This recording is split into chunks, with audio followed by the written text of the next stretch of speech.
Inalis na niyon habang umuungol ito at tinangkang lapain siya. 7 higanteng tigre ang pumasok sa kuweba. Pinalibutan nila si Alric. Binuhat niya ang tigre sa ibabaw ng ulo niya. Hinila niya ang mga buntot nila at winasiwas ng paikot. Daan-daang lobo ang pumaligid kay Alaric habang nilalabanan niya ang 20 hyena sa balon na puno ng malalaking ahas. Nilabanan ni Gilgamesh ang halimaw gamit ang matalas na espadang yun. Ito ang kwento na nagmula pa sa Shahnameh. At yon ang kwento ng batang tumalo sa lobo. Tinulak ng mga Trojan ang higanting kabayo papasok sa syudad nila. Nagsimula ang lahat ng malapit siya ng isang bahol na puno. Dinala ko ito rito galing sa China, natagpuan sa ilalim ng lumang bahay. Hay. Sige, kukunin ko. Heto. Sige, sa'yo na ang mga yan.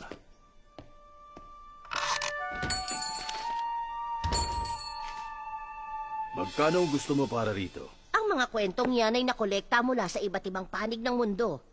20 gintong barya. 20 gintong barya? Ha! Nagpapatawa ka ba? O sige, itatabi ko na ang librong ito. Teka, wag. Sige na nga. Eto.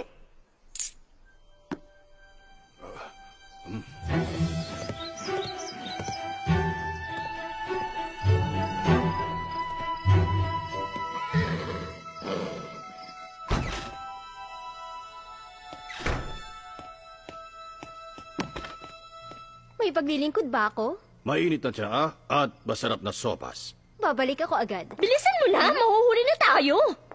Anong itsura ko? Hindi ko pa kasing ganda ko. Amira, pupunta kami palasyo. Linisin mo mabuti ang kusina. Lampasuhin mo mga sahig. Maalikabok. Bakit ba hindi ako pwedeng sumama? Alam mo kasi, walang prinsipe na magpapakasal sa babaeng nakasuot ng basahan. Kahit pa magsuot siya ng maganda. Pakakasalan niya ako. Yun ay kung hindi niya ako mapapansin.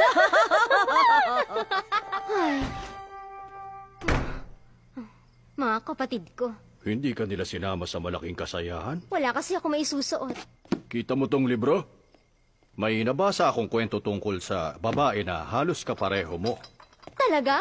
May 2 siyang kapatid na pumunta sa pagdiriwang. Pero kailangan niya magpaiwan dahil wala siyang magandang maisusuot. Ganun pa man, may naganap na isang mahiwagang pangyayari.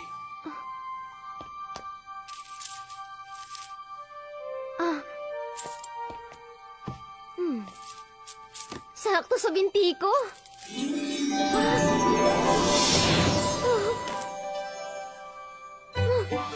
Nang gabing yon, napuno ang palasyo ng binibini na nagmula pa sa iba't ibang panig ng kaharian. Sige, anong gusto mong ipangalan natin sa mga bata? Kamahalan, gusto ko lang malaman mo na wala akong kasintahan sa ngayon. Tingnan niyo po! Sino kaya siya? Niyaya siyang sumayaw ng prinsipe at masaya sila ng mga sandaling yon nang bigla siyang makilala ng kanyang 2 kapatid. Si Amira? Alam ni Amira na sasabihin ng mga kapatid niya na isa siyang mahirap at simpleng babae.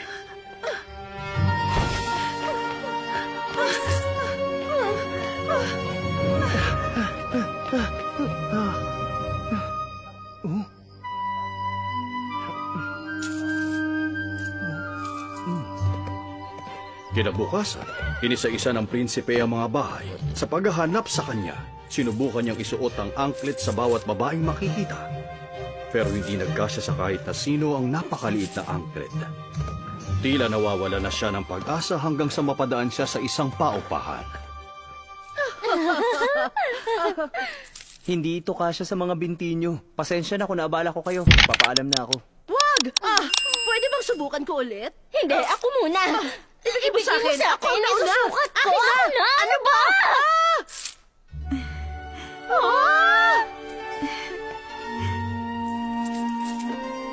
Ikaw! At nagpakasal silang 2 at namuhay silang maligaya. Napakaganda ng kwento mo. Dapat marinig yan ng lahat. Tama. Pero ano pa na nangyari sa 2 kapatid ni Amira? Hindi ko pa nabasa ang bahaging yon.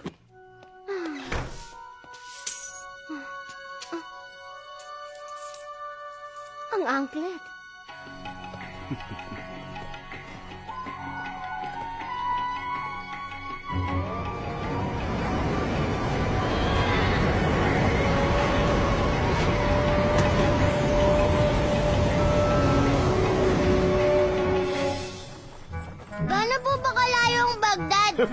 Malapit na tayo makarating doon. Ano kaya yon? Ano po yun, Papa? Isang libro. Tungkol po saan? Hindi ko alam. Hindi ako nakakabasa. Pero may mga blankong papel sa likod nito. Pwede kang gumuhit ng kahit anong gusto mo. Ayos! Ano kayang iguguhit ko? Kahit anong maisipan mo. Teka, ito ang lumang lampara. Anak, nandito na tayo. Gusto niyo pong makita ang ginuhit ko? Aba, napakahusay ng kamay mo ah. Tignan niyo po itong lalaki sa kabila. Kita niyo, kamukha niyo. Kamukhang kamukha ko nga siya. O sige, hintayin mo lang ako rito, Wadi. Bibili lang ako na makakain natin.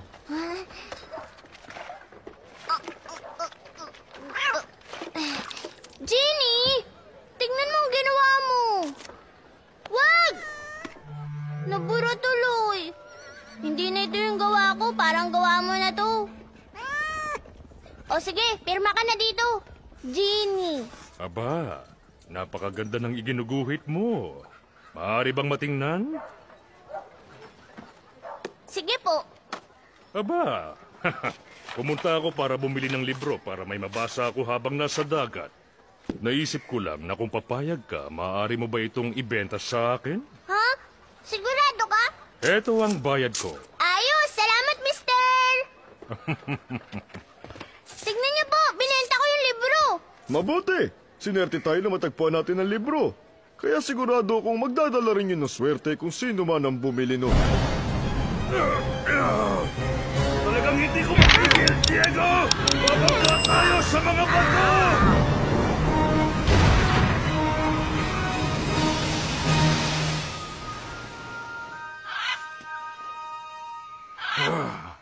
Huwag kang masyadong mag-alala, Diego. Dahil sigurado kung hindi tayo magtatagal sa islang ito. Tiyak na may barkong daraan at sasagipin tayong dalawa. Mukhang hindi na tayo masasagip. Isinulat kong lahat dito sa libro pero wala nang makakabasa nito. Baliwala na ito. Sino bang magbabasa ng tungkol sa isang lalaking napadpad sa isang isla ng 20 taon?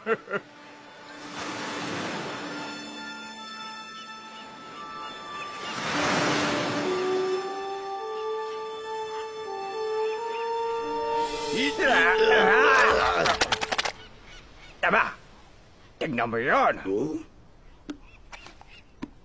Isang libro.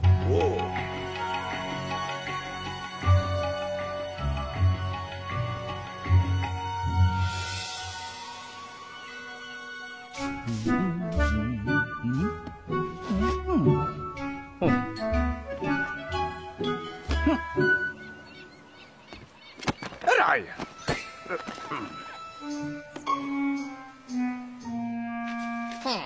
Bibigyan kita ng barya para dito. Naku, talaga? Akin na.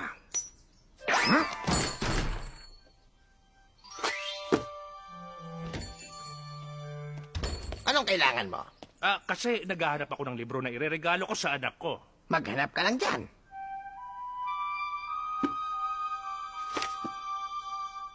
Magkano ang isang ito? Bayaran mo lang ako ng 3 barya. O sige.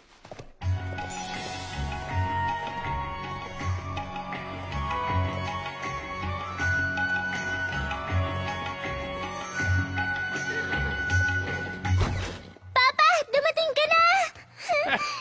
Siyempre naman. Ang mukhang ito, palagi kong gustong makita. May pasalubong kayo sa akin? Siyempre may dala ako. Gusto mo ba ito? Libro? Pero napakaluma na at sirang-sira. Huwag husgahan ng libro sa anyo nito.